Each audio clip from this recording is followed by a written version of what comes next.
Hi, hello, I'm Lib. I'm live Tuesday, Thursday, and Sunday around 8 p.m. EST, and I mostly stream art, but I love farming sim games and Pokemon cards. Hello, welcome in. Thanks so much for being here. Hi, thank you so much for having me. Yeah. So go ahead and tell me your username, how long you've been streaming, if you're an affiliate or partner, and then your average viewers and current followers.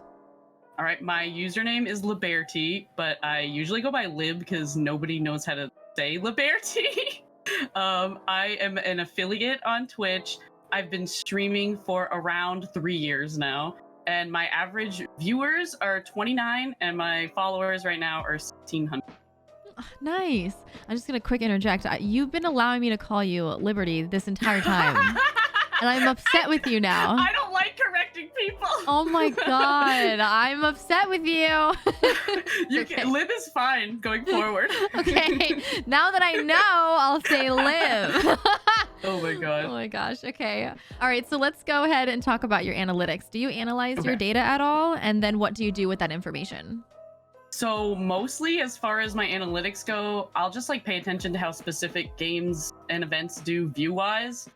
Like I try a lot of different games out, and so if my audience isn't vibing with it, I'll kind of just play it once or twice on stream and then, you know, finish it on my own time. Like I tried to play the game Bear and Breakfast on stream. I love that game. I'm literally a bear furry, so it makes sense for me, but it's not that fun to watch because you're kind of just decorating a bed and breakfast. And I get that. It can be boring. I play a lot of farming sim-esque games like Stardew Valley, and the only way I can really, you know, get is only let me stop. The only way that I can, like, you know, make people really into it is if I make like really funny stories, like how I'm sleeping with the whole town, or naming my baby after my mistress, or getting chat to vote on who I should gift a rock to that day, you know, just like silly things like that. Yeah, and it's hard to do with the other games. Yes, it can be hard. I gravitate towards more boring games to watch, I would say. So you'll get that data and you'll just kind of switch up the games. Yeah, I'd switch up the games. I tend to do better on like art streams and stuff because that's like my main focus. So I try to do more art streams than anything else based on, you know, that's what people like more. Yeah, totally. So what about engagement? How do you engage your community, whether that's on stream or in social media? So social media, I'm like really bad at social media, but I try. I think the biggest thing for social media is just to stay consistent. Like the worst thing you can do is to stop posting. You should at least post like maybe once a day. It doesn't have to be on every platform, but at least on one of them. I have 3 of main ones that I have to go over. So first one is Instagram. I just try to keep my posting schedule very consistent on Instagram. Mondays, Wednesdays, Fridays, I usually comic. I also advertise my streams and my stories, which is super helpful. And on Discord, I try to post month-long schedules of streams. I have no idea what I'm doing on Twitter. I'll be totally honest. Twitter is an enigma. I try to stay consistent with posting comics, and I definitely do a bad job at that. But mostly what I'm trying to do on Twitter is just to engage more with other streamers and the VTubing community specifically. What works for your go live notifications and what doesn't?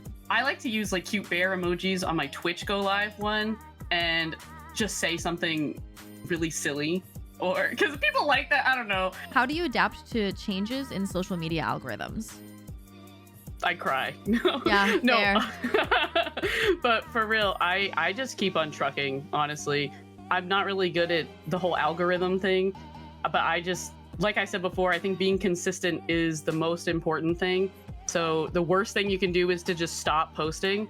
So really just keep going and trying. What tags work best for you and your channel?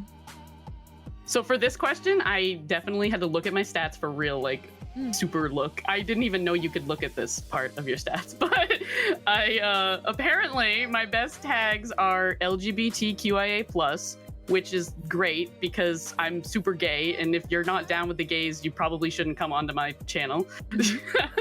The furry tag, which I was kind of surprised about, and PNG tuber and ENV tuber, or English VTuber, are also really good tags for me. So how do you get creative and kind of stand out from the rest? So like I said, I have the cat cam. They're like my co-hosts. I love them. And I find that most people with cat cams it's only like people who show their real selves, you know? There's not a lot of VTubers with cat cams. Another thing that I do or I have is stream avatars. It's not like hugely unique. Lots of people have them, but I do think that they're a big part of my channel now. So how do you introduce yourself to other content creators? Usually, I find a cool person through my recommendations on Twitch or around Twitter, and then I just lurk until I can raid them. I also take raid suggestions from my community members, and so I've met some cool people that way too. So let's think back to when you made affiliate to where you are right now. Was there any kind of like one thing that really changed it all for you? Okay, yes, definitely. I started streaming in 2020, but it wasn't until February of 2022 that I actually got a tuber, like my little PNG tuber. And I definitely noticed growth at that point. I think people really like having something to connect with, which totally makes sense. I can't believe I didn't have something before that. And I really have to say, I would not be where I am on stream without the friends that I've made. My friend Hyad, literally, okay, he's done so much for my stream. If you look at something cool on my stream and you're like, wow, that's really cool, Hyad probably made it, or Cam probably made it. Aww. So All right. Well, thank you so much. I really appreciate you doing this. yeah, thank you. I'm sorry about the audio problems. I hope that they were okay throughout the thing. No, it's totally fine. All right. We're going to say goodbye to YouTube, and then I'll talk to you right after this. Okay? Okay. All right. Bye, YouTube. Bye, YouTube.